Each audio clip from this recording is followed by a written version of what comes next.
city lights. Beautiful on their own are signs of life. But the light from our cities hides something much grander, far beyond our skyscrapers.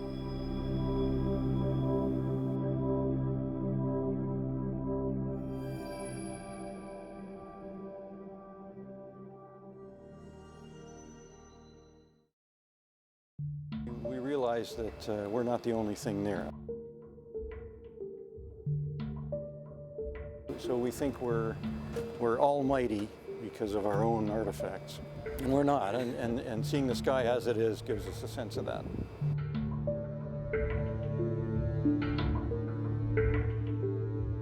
But also what you're able to see are the constellations, and there's a link to the Greco-Roman culture because of these constellations, the names of the constellations, the mythologies that tie them all together.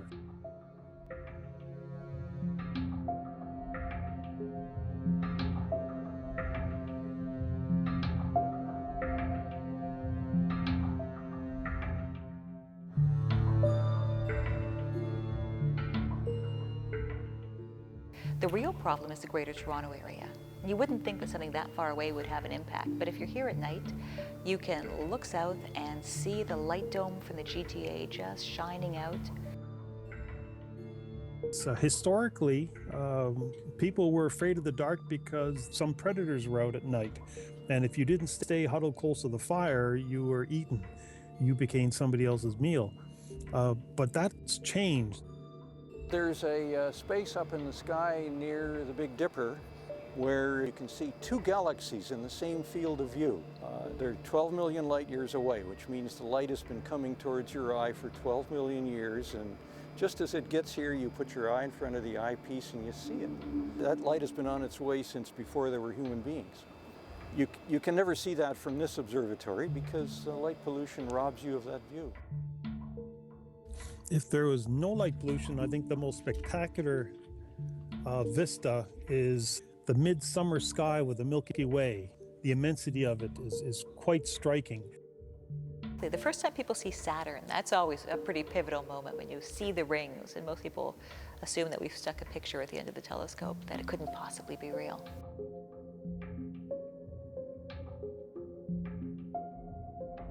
From, say, in the city, and you look up, all you see is a black pall, nothing.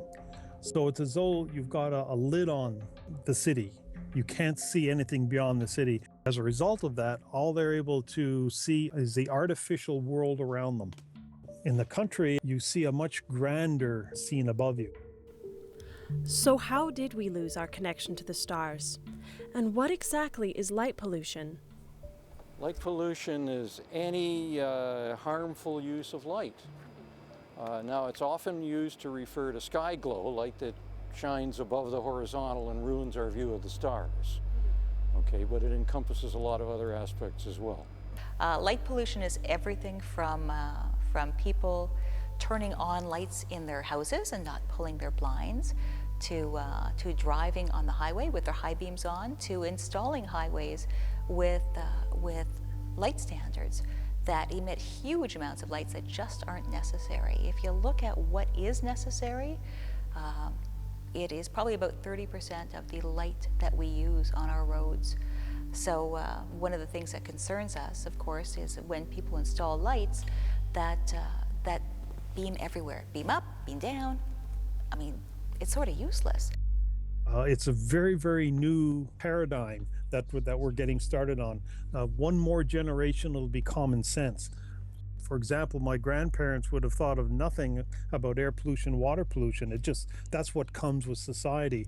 Our generation now see it as being something that is not just tolerated, it actually is intolerable to have that. And we go to a great deal of effort to try to reduce it.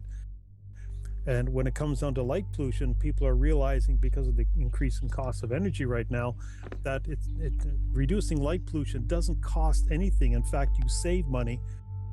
The more light you have to contend with, if you never experience true darkness, it does tend to affect your circadian rhythms. It does have an impact on wildlife, for example. There have been a lot of studies to support that. So if you don't have a dark sky, you don't have the full experience, really, of living a healthy, full life. And I think that's a real shame. It's something that we've given up. When we realized the impact of light on the human condition, on human health. And the main study for that was of, I think it was about 60 or 70,000 nurses in the United States that did shift work. And they noticed that in that sample, the nurses had 60% higher incidence of breast cancer. And it turned out to be the disruption of their circadian rhythm, which is disrupted by light at night, in particular the short wavelength light that you have in hospitals, the fluorescent lighting, the white light. Our pineal gland produces this melatonin substance, which is needed by our immune systems to fight diseases, including cancer. But melatonin is only produced when we're asleep in a dark place, which in the normal course of events we should be for about 8 hours a night. But if there's too much light shining in your window, it can suppress your body's production of melatonin. And it's not just cancer, it's diabetes, it's obesity, dementia. There's a lot of generic or systemic illnesses in our society that are promoted by artificial light at night. And it's not, I must be very careful to say that it's not that artificial light at night causes these, but it exacerbates them. It's really quite sad that kids are growing up today in urban areas and in not so urban areas who have never seen more than a few dozen stars, because light pollution has had such an impact on what it is they can see and how much light their eyes can collect in terms of what's coming to us from the universe. Yeah, there's a big cultural loss there. Somebody said that when you ask school children living far away from cities to draw a scene including the night sky, they draw stars. Urban kids leave a blank void. So that tells you something. One of the people who was here at the observatory many years ago tells a wonderful, quite sad story about Helen Sawyer Hogg, who was one of Canada's best-known astronomers, wonderful educator, who did research here for many years. And she used to sit on the bridge night after night, way up there, taking photographs of globular clusters. And this astronomer tells of the night that he heard her moan from way up there, and he asked if she was all right. And she said, "I can see my shadow." And at that moment, and that was back in the 60s, that was really the beginning of the end. It seems our view of the stars is slowly but inevitably slipping away. So why should we fear an empty sky?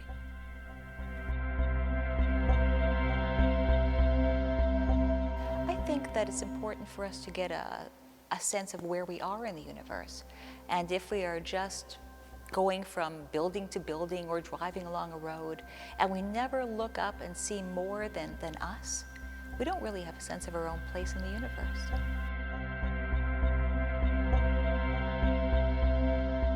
Some people, adults won't go out at night unless there's a lot of light around.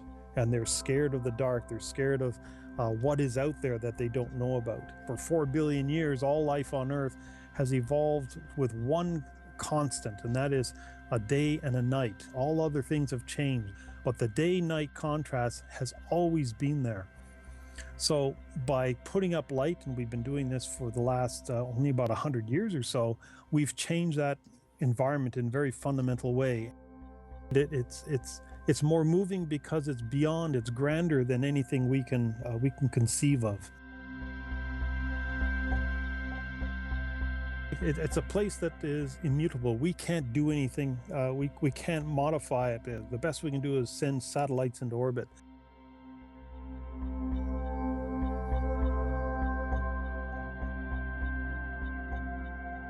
There was a story in The Star last summer by a young lady who, by her own admission, was ruining her life until she went to camp, paid for by the Star's Fresh Air Fund.